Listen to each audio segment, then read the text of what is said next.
છેલ્લા 1 થી 2 અઠવાડિયાથી તમને પ્રાઇવેટ પાર્ટમાં ખંજવાળ આવે છે, બળતરા થાય છે કે રેડ કલરના ચાંભા પડે છે, તો આ વસ્તુને ઇગ્નોર કરવાની જરૂર નથી. મેં મારા ક્લિનિકમાં ઘણા બધા એવા પેશન્ટ જોયા છે કે આ પ્રકારના લક્ષણો હોય તો એ ઘરે ટ્રીટમેન્ટ કરતા હોય છે, પછી એ ઇન્ફેક્શન આખા શરીરમાં ફેલાય છે અને શરીરના બીજા ભાગમાં પણ ફેલાય છે. તો ઘણીવાર આ ઇન્ફેક્શન તમને મોંઘું પડી શકે છે અને પછી ઘણીવાર લાંબા સમય સુધી ટ્રીટમેન્ટ લેવી પડે છે. આજના વિડીયોમાં આપણે વાત કરશું ક્યારે આપણે ઘરેલું ટ્રીટમેન્ટ લેવી જોઈએ અને ક્યારે ડૉક્ટર પાસે જવું જોઈએ, એટલે આપણને ડિફરન્ટ ક્લિયર કટ થઈ જાય. નમસ્તે, હું ડૉક્ટર અનિલ કલસરિયા. આજનો ટોપિક થોડો સેન્સિટિવ છે પણ ઇમ્પોર્ટન્ટ એટલો છે એટલે ડિસ્કસ કરવું જરૂરી છે. જો તમને કોઈ આ પ્રકારની વાત કરવાની ક્લિનિકે શરમ આવતી હોય તો ઓનલાઈન કન્સલ્ટેશનનો ઓપ્શન પણ અવેલેબલ છે. વિડીયોના લાસ્ટમાં જણાવીશ કે ઓનલાઈન કોન્ટેક્ટ કઈ રીતે કરી શકો છો. હવે આપણે એ જાણીએ કે આ પ્રાઇવેટ પાર્ટમાં જે ઇન્ફેક્શન લાગે છે એમના મૂળ કારણ શું હોય છે. તો સૌથી પહેલું કારણ ભેજ. ડેમ્પ વાતાવરણ, ભેજવાળું વાતાવરણ, ત્યાં ફૂગનો ગ્રોથ વધારે થાય છે. બીજું કારણ સિન્થેટિક અથવા ટાઇટ કપડાં. જે કોઈ એવા એરિયામાં કામ કરતા હોય કે એને ટાઇટ કપડાં પહેરવાની જરૂર પડતી હોય અથવા રેગ્યુલર સિન્થેટિક કપડાં પહેરતા હોય છે તો ફંગલ ઇન્ફેક્શનના ચાન્સ વધી જાય છે. ત્રીજું ડાયાબિટીસ. જે લોકોને ડાયાબિટીસ હોય છે એમનું ઇમ્યુનિટી ઓલરેડી લો જ હોય છે, એટલે એને ઇન્ફેક્શન લાગવાના ચાન્સ વધારે હોય છે અને એમના બોડીમાં પણ શુગરનું પ્રમાણ વધારે હોય છે, તો ફંગલ ઇન્ફેક્શનના ચાન્સ વધી જાય. ચોથું, એવા કોઈ બીજા ડિઝીઝ હોય કે એમાં ઇમ્યુનિટી લો હોય તો એ લોકોને ઇન્ફેક્શન લાગવાના ચાન્સ ખૂબ જ વધારે હોય છે. ઘણા લોકો એવું કહેતા હોય કે હાઇજીનની કમી હોય તો આ થતું હોય છે. તમે થોડા ગંધારા કપડાં પહેરતા હો છો કે એવી જગ્યાએ રહેતા હોય તો વારંવાર થતું હોય છે, પણ એના કરતાં વધારે જે લોકોની ઇમ્યુનિટી લો હોય, કોઈ એવો રોગ હોય અથવા ડાયાબિટીસ હોય તો એ લોકોએ સૌથી પહેલાં કન્સિડર કરી અને ડૉક્ટરને બતાવવું જોઈએ.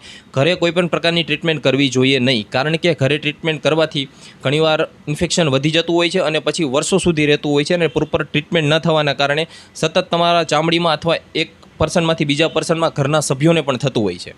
હવે આપણે જોઈએ આ પ્રકારના ઇન્ફેક્શનમાં લક્ષણો શું હોય છે. સૌથી પહેલાં તો ખંજવાળ. મોસ્ટલી ખંજવાળ રાત્રે આવતી હોય છે અને ખૂબ જ વધારે આવતી છે. બીજું, ખંજવાળેલા ભાગમાં બળતરા થતી હોય છે. અને ત્રીજું, લાલાશ પડતા ગોળ સર્કલ થતા હોય છે. ઘણીવાર ગોળ સર્કલ ના થતા હોય તો અલગ અલગ જગ્યાએ કયા પાર્ટમાં ફંગલ ઇન્ફેક્શન છે એના ઉપર ડિપેન્ડ કરતું હોય છે.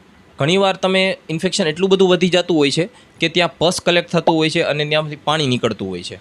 જો આમાંથી કોઈ પણ લક્ષણ તમને 1 થી 2 અઠવાડિયાથી વધારે હોય તો ઘરે ટ્રીટમેન્ટ કરવાની જરૂર નથી, અને ખાસ કરીને એવા લોકો જે લોકોને ડાયાબિટીસ છે તો તરત ડૉક્ટરને સંપર્ક કરો, કારણ કે આમ ડાયગ્નોસિસ કરવું ખૂબ જ જરૂરી છે. અલગ અલગ પ્રકારની ફૂગ હોય છે તો એની ટ્રીટમેન્ટ પણ અલગ અલગ હોય છે, એટલે એ લોકોએ ડૉક્ટરનો સંપર્ક કરી ડાયગ્નોસ કરી અને પ્રોપર ટ્રીટમેન્ટ લેવી જોઈએ, તો ખૂબ જ ટૂંકા સમયમાં આમનું રિઝલ્ટ આવે. આ ફંગલ ઇન્ફેક્શનના આપણને થોડા માઇનર સિમ્ટમ, એટલે કે શરૂઆતના રોગના શરૂઆતમાં જ આપણને ખબર પડી કે આપણને આ પ્રકારની તકલીફ છે તો આપણે ઘરે શું કરી શકાય. સૌથી પહેલાં તો એ ભાગને આપણે ક્લીન રાખવો જોઈએ. બીજું, સુતરાઉ અને સાદા કપડાં પહેરવા જોઈએ. કપડાં રોજે રોજ બદલવા જોઈએ અને રોજે રોજ ધોવા જોઈએ, એમાં ખાસ કરીને ગરમ પાણીમાં. એકબીજાની પર્સનલ વસ્તુ, ટોવેલ છે, ચાદર છે, ગોદડું છે, એ શેર ના કરવું જોઈએ, પોતાનું અલગ જ રાખવું જોઈએ. અઠવાડિયે 1 થી 2 વાર તમારે લીમડાના પાણીથી નાહવું જોઈએ. આ ફંગલ ઇન્ફેક્શન મટાડવા અથવા એમને પ્રિવેન્ટ કરવા માટેની એક માઇનર ટીપ છે, પણ આમાંથી જો લક્ષણો વધારે થાય 1 થી 2 અઠવાડિયા સુધી રહે તો ઘરે ટ્રીટમેન્ટ લેવાની કોશિશ ના કરવી જોઈએ. પ્રોપર ડૉક્ટર પાસે જાઓ, ડાયગ્નોસિસ કરાવો અને બતાવો કે શું તકલીફ છે તો એની પ્રોપર ટ્રીટમેન્ટ થાય. હવે આપણે આમાં ડૉક્ટરને ક્યારે બતાવવું જોઈએ. મોસ્ટલી 1 થી 2 અઠવાડિયા કોઈ પણ એક લક્ષણ, બળતરા છે, ખંજવાળ છે, રાત્રે વધારે ખંજવાળ આવે છે અથવા એ ભાગમાં ચકામાં થઈ જાય, લાલાશ પડતું થઈ જાય તો આપણે ડૉક્ટરને બતાવવું જોઈએ. તમને ઇન્ફેક્શન લાગે છે કે હદ કરતાં વધારે અથવા એક પર્સનમાંથી બીજા પર્સનમાં ફેલાય છે તો તરત ડૉક્ટરનો સંપર્ક કરવો જોઈએ. ઘણીવાર ક્લિનિકે જઈને બતાવવું થોડું ઓકવર્ડ લાગે છે, તો અમારે ત્યાં ઓનલાઈન કન્સલ્ટેશનની પણ સુવિધા છે. ડિસ્ક્રિપ્શનમાં આપેલા નંબર ઉપર વોટ્સએપ કરો, હાઈ કરો અને તમારો સ્લોટ બુક કરાવો અને પ્રોપર ડાયગ્નોસિસ કરાવો અને પ્રોપર ટ્રીટમેન્ટ લો. જો આને અર્લી સ્ટેજમાં ટ્રીટમેન્ટ સ્ટાર્ટ કરી દીધી હોય તો ઘણીવાર 1 થી 2 અઠવાડિયામાં ખૂબ જ સારું રિઝલ્ટ મળે છે, અને જો લેટ થઈ જાય તો ઇન્ફેક્શન ફેલાણું હોય તો તમારો કોસ્ટ પણ વધી જાય છે ટ્રીટમેન્ટની, અને ટ્રીટમેન્ટ લાંબા સમય સુધી લેવી પડે છે અને તમે હેરાન લાંબા સમય સુધી થઈ શકો છો. હવે આપણે એવા મિથની વાત કરશું કે ફંગલ ઇન્ફેક્શનમાં અથવા પ્રાઇવેટ પાર્ટમાં ફંગલ ઇન્ફેક્શન હોય તો ઘણા લોકો એવું માનતા હોય છે. ઘણા લોકો એવું માનતા હોય છે કે આ જે ભાગ એ પાર્ટ ગંદો રાખતા હોય છે, સાફ સફાઈ ના કરતા હોય છે, એ લોકોને જ થાય છે. હા, નો ડાઉટ એ લોકોને વધારે થવાના ચાન્સ રહે છે, પણ ખાલી એવું નથી હોતું. તમારે ડાયાબિટીસ હોય કે બીજી કંઈ રોગ હોય, તમારા શરીરમાં ઇમ્યુનિટી વીક હોય તો આ રોગ થવાના ચાન્સ વધી જાય છે. બીજું, ઘણીવાર તમે બહારથી ક્રીમ લગાવતા હો છો તો 1 અઠવાડિયામાં મટી જાય તો બધાને એવું થતું હોય છે કે ટ્રીટમેન્ટ લેવાની હવે જરૂર નથી, પણ આ ખાલી સુપરફિશિયલ તમારી સ્કિનમાંથી જ આ ડિઝીઝ ગયો હોય છે, હજી ડીપ સુધી હોય છે, એટલે એને પ્રોપર એન્ટી ફંગલ ટ્રીટમેન્ટ લેવી જોઈએ અને પ્રોપર એની ડાયગ્નોસિસ કરાવવું જોઈએ અને પ્રોપર તમારે આખો કોર્સ કમ્પ્લીટ કરવો જોઈએ, તો જ આ ફંગલ ઇન્ફેક્શન ચામડીમાંથી જાય છે. નહીંતર પાછું 1 મહિના પછી 2 મહિના પછી પાછું રિપીટ આવે છે.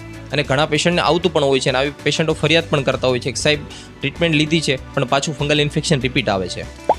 ઘણા લોકો આ પ્રોબ્લેમની વાત કરતાં શરમાતા હોય છે, પણ ક્લિનિકમાં રોજબરોજ આ કોમન પ્રોબ્લેમ છે, ઘણા લોકો લઈને આવતા હોય છે. તો તમે કમ્ફર્ટેબલ ક્લિનિકમાં શેર કરવા માટે ન હોય તો ઓનલાઈન કન્સલ્ટિંગ કરાવો, ડિસ્ક્રિપ્શનમાં નંબર છે જ, પણ પ્રોપર ટ્રીટમેન્ટ લેવડાવો.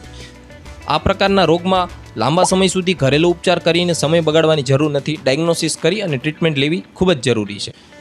જો તમને આ વિડીયોની માહિતી યુઝફુલ લાગી હોય તો લાઇક કરો, શેર કરો અને સબસ્ક્રાઈબ કરો અને કમેન્ટ કરો. જે લોકોને આ કોઈપણ પ્રકારનો પ્રશ્ન હોય તો કમેન્ટ કરો, હું આન્સર કરીશ. હવે આપણે મળશું નેક્સ્ટ વિડીયોમાં.